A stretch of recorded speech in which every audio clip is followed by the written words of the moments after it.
What's going on, guys? This is Rob, and we are back with Absolute Superman. And what we're doing here is picking up with a fight between Superman and Ra's al Ghul. Now, one of the things to keep in mind is that the fight between Superman and Ra's al Ghul isn't simply just a straight fight among these guys, which is to say a one-on-one conflict out in the desert somewhere. No. Ra's al Ghul literally launched an entire full-scale invasion of Smallville.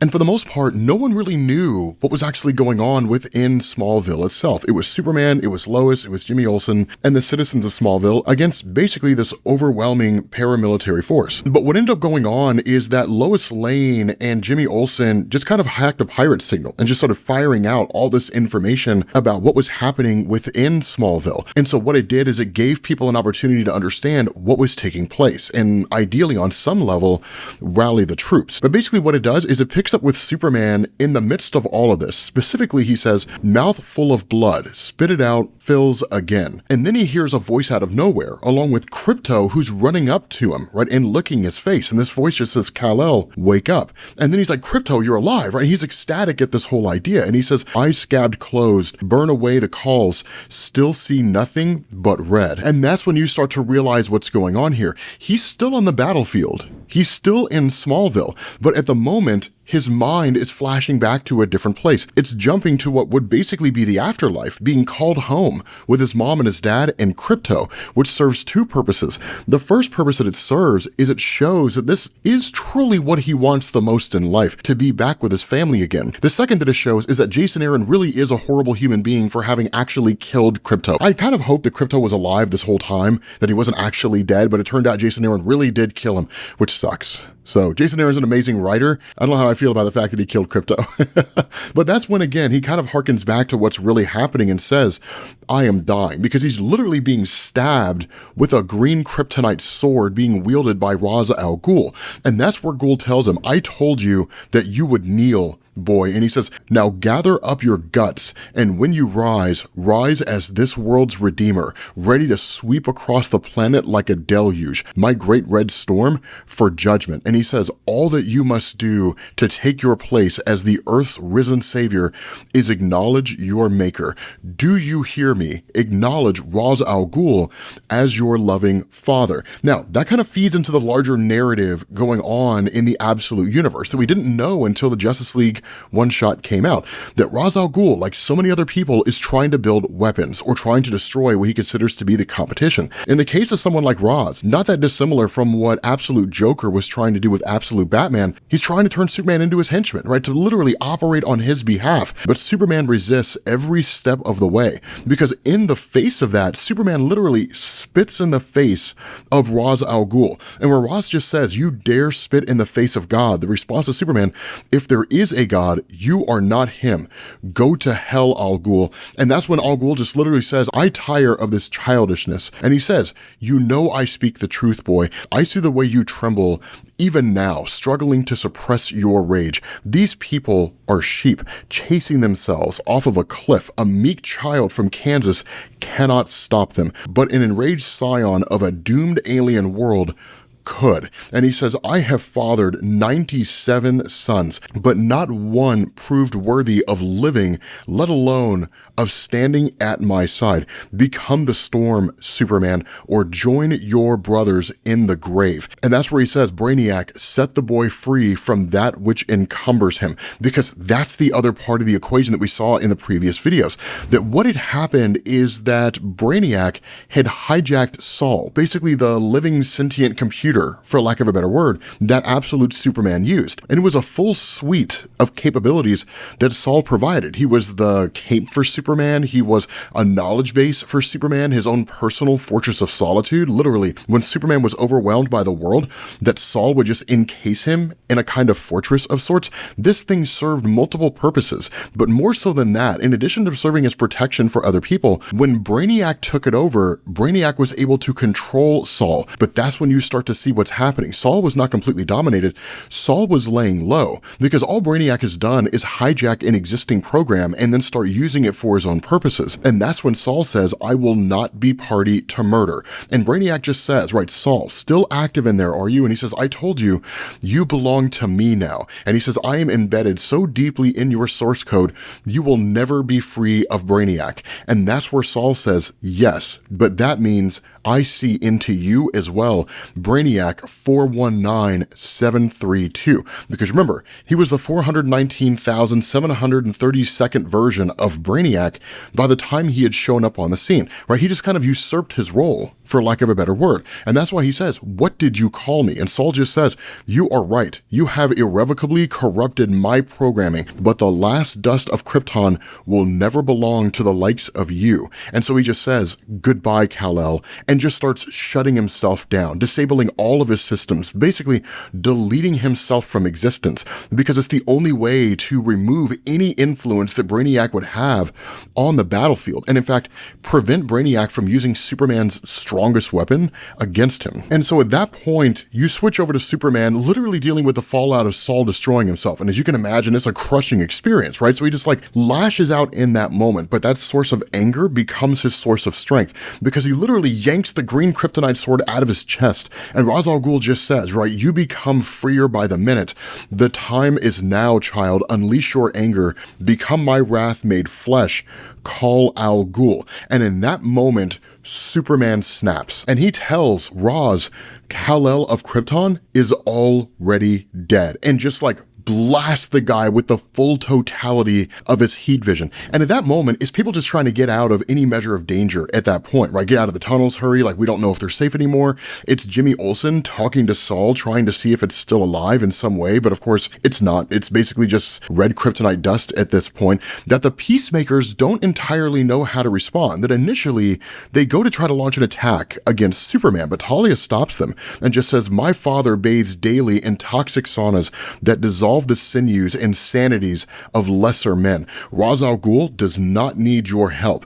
If you wish to be useful, Peacemaker, you can pray. Pray to the Omega for an end to the sin of hope and the blasphemy of justice. Pray for the rise of the son of the demon. Pray for Superman. And that's when Ra's re-emerges again, pops back up onto the scene and just says, finally, you show some spirit. And the fight between the two of them gets exceedingly intense, but only for a brief moment, because this is no longer absolute Superman fighting reserved. It's no longer him holding back his punches or anything like that. Instead, it's him going full bore. But what's interesting is that seemingly the saving grace of Superman doesn't come from like Lois Lane or Jimmy Olsen or any of those guys. It comes from a Peacemaker, because what ends up happening is one of the Peacemakers literally reached down with their mech and grabs Superman.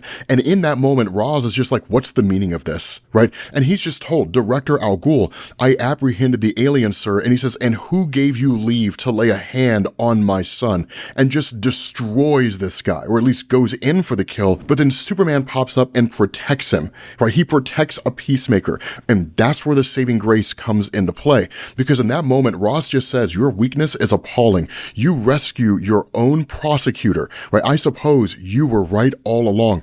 You are no son of mine. And that's where he says, soldiers of Lazarus, the siege of Smallville ends here.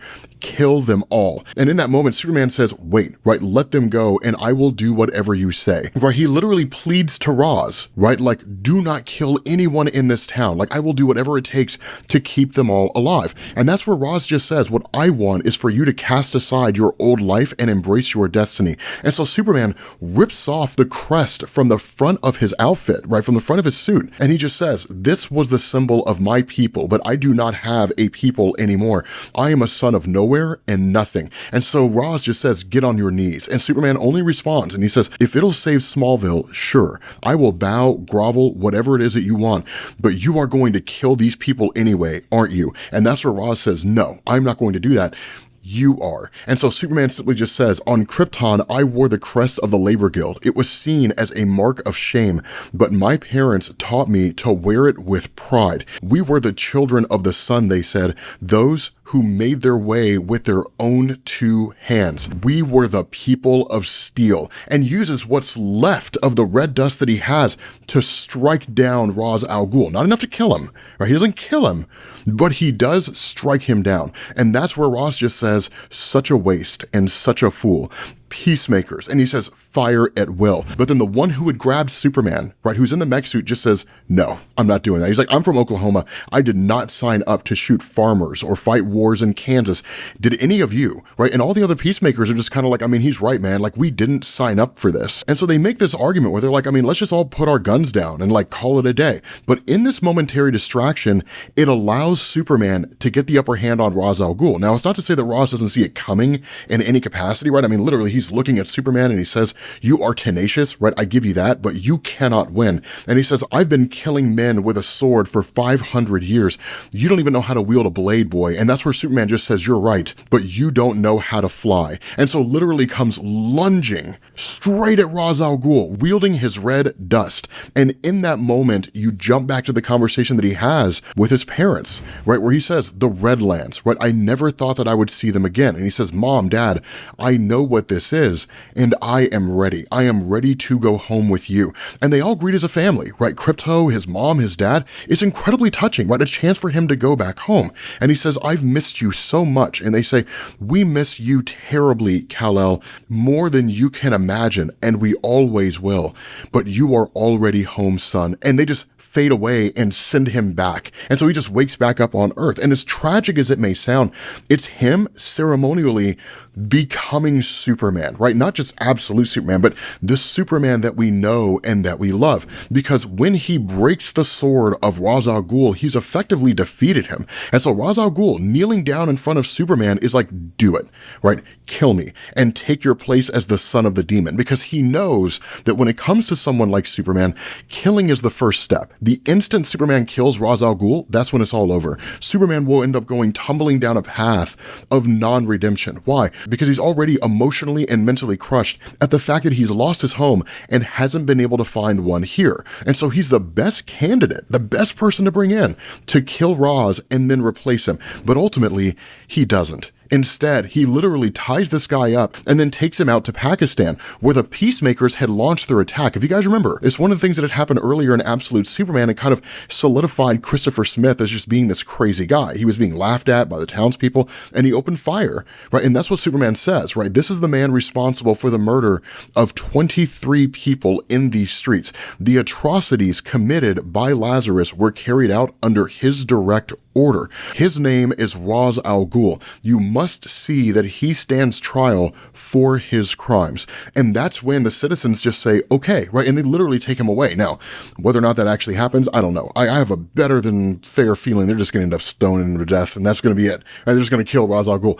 But nonetheless, they turn and look at Superman and they ask the question, right? Who do we have to thank for this? Who are you? And he doesn't really give any meaningful answer.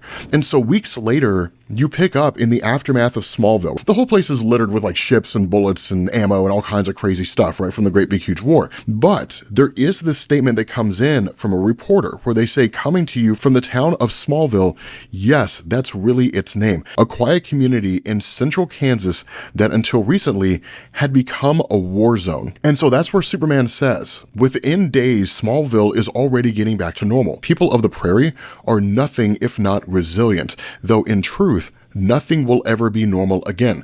Lois and Jimmy's broadcast eventually got through. The world is finally seeing what Lazarus did here.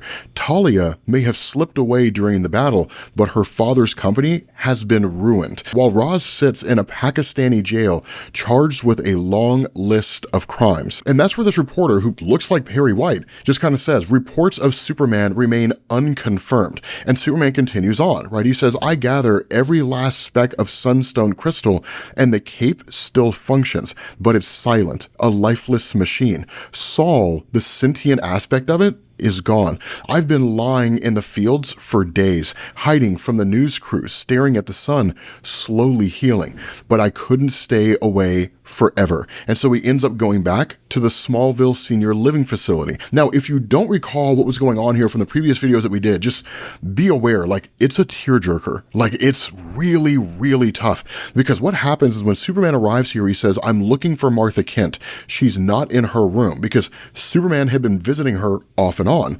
And that's where the nurse just says, you'd better come with me, which is never a good sign, right? And she says she stayed busy through the Lazarus occupation, busier than we'd ever seen her. She seemed so clear-headed all of a sudden, like she knew exactly what she was doing, right? She said that you'd be coming. She was excited to see you, but then last night in her sleep, she died peacefully, as peaceful as she could. And that's where Superman asked, right? Like, she said that I was coming, but all the times that I came to see her, she never seemed to know who I was. And that's when the nurse just says, many times she couldn't stop talking about you. Memories would come and go for Mrs. Kent. Dementia is cruel like that. Some slipped away for good, but she never forgot her late husband, Jonathan, and she never stopped talking about their son. She wanted you to have this. This is what she'd been working on for weeks. She didn't quite get it finished, but she said you would know what it meant. And what he ends up getting is a Superman suit made by Martha, the last gift she left behind before she passed away. It's beautiful, but it's a tearjerker, man. It's a tear-jerking moment. So with that being said, guys, we're going to bring this to an end. Hopefully you guys enjoyed this absolute Superman arc. This brings an end to the whole, like, Son of the Demon era. So I have no clue what's coming next. I haven't seen the solicitations, but thank you guys for watching, and I will catch you all later. Peace.